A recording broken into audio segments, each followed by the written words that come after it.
Women of the Channel Leadership Network. I'm Jackie Rives, your community leader, and welcome to another Woman of the Week.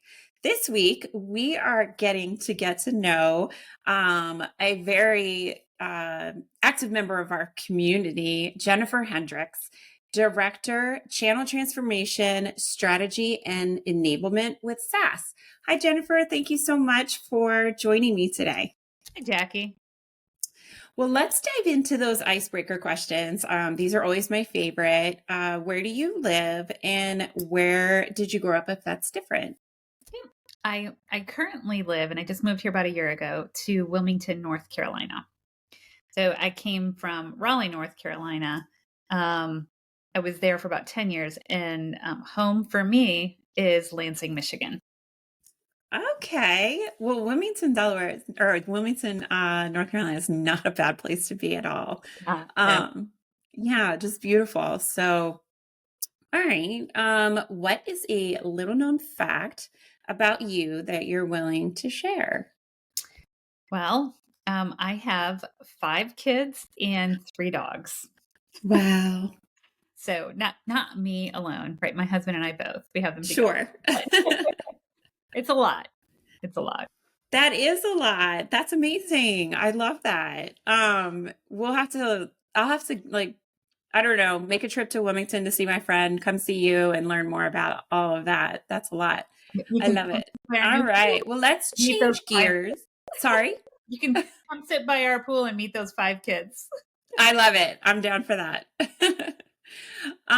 So let's change gears and talk a bit about your professional life. So tell me about your career path and how you reached this amazing position at SAS.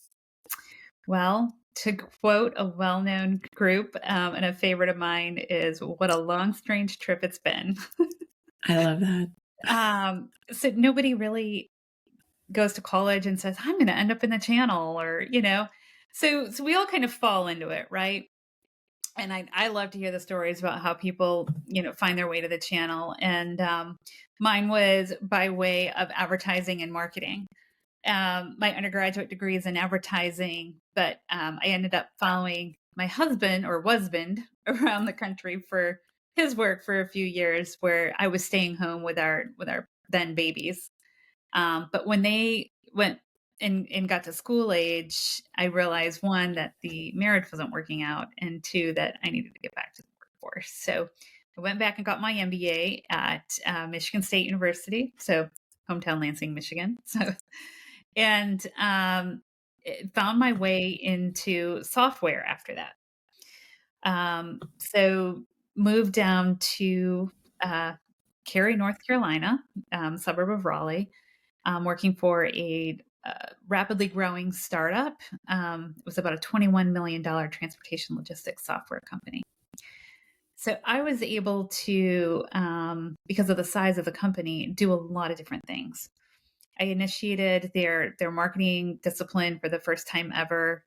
I supported a product strategy executive, and we put together the product management group, kind of gave them the agile development discipline. And it was then that she asked me to start our Technology Alliance program. Wow. So I got into partnering that way. And then I made the move over to SAS after taking a trip to Denver for a bachelorette party. And on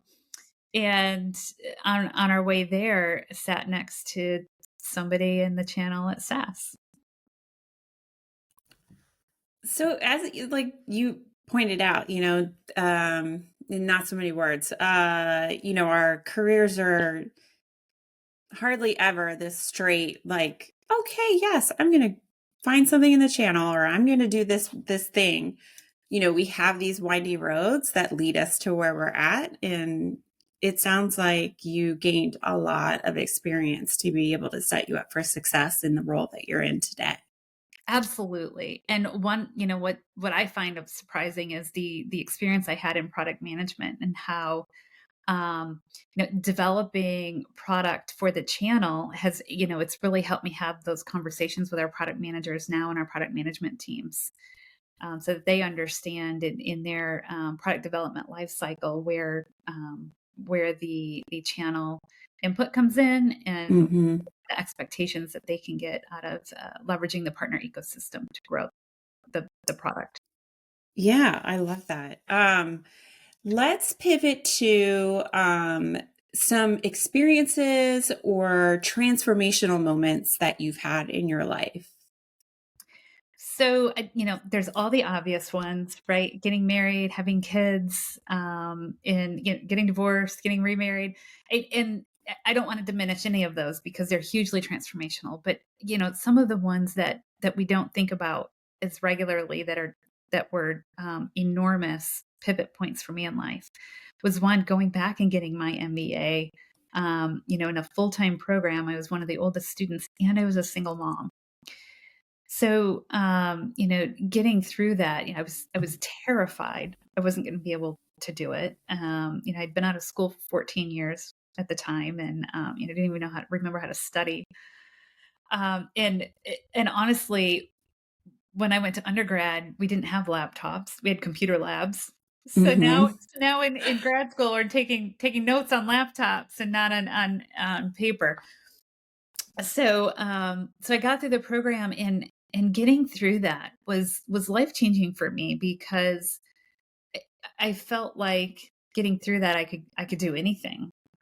And that gave me the confidence I needed to take the next step, which was to move 650 miles away with no friends or family and restart life. Yeah. Wow.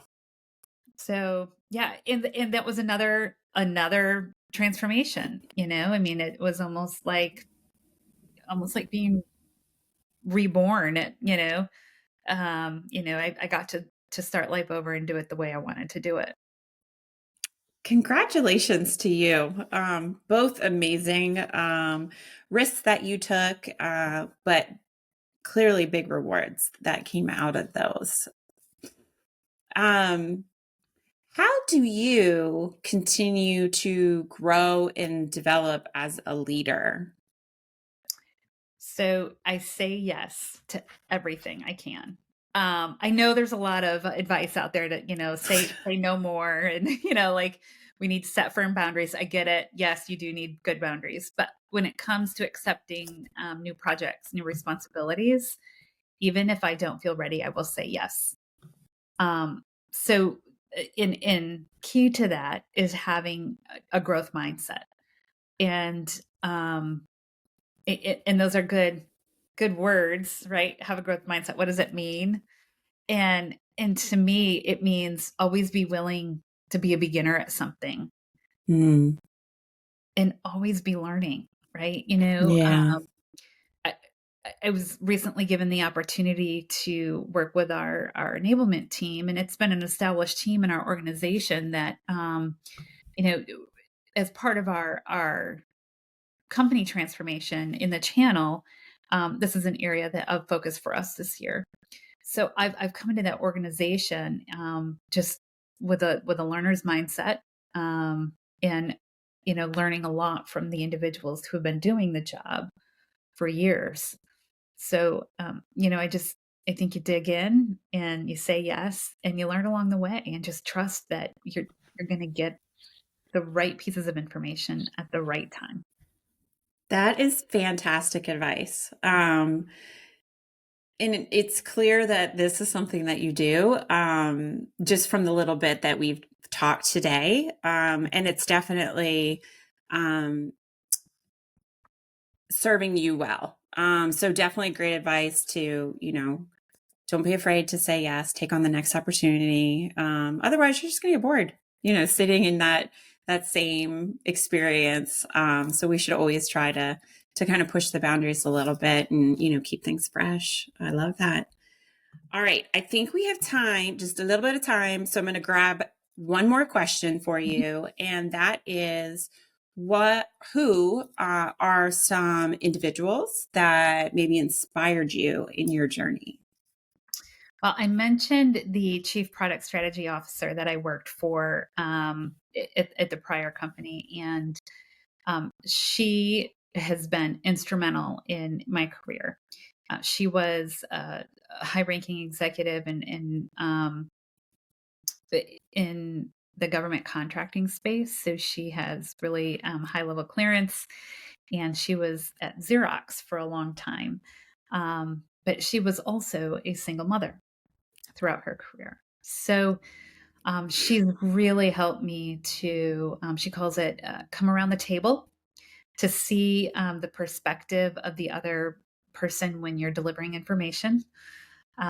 She helped me craft a lot of emails, presentations, word them properly, and pointing me to the course Crucial Conversations, which has been immensely helpful. But so she and I have been really good friends even to this day, and we haven't even worked together, but we still help each other out. I love that. That's amazing. That's what this, community is all about, is, kind of helping one another and investing in one another. And I'm not surprised at all that you had somebody who inspired you to do that, because that is something that you do for our community as well. It was so great getting to know you just a little bit today, Jenifer. Thank you so much for allowing us to celebrate you as our Woman of the Week. Oh, well, thank you. I appreciate it. All right, community members, please comment, share your insights, give Jenifer some feedback. This is how we continue to grow and invest in one another. So until next time, happy Wednesday.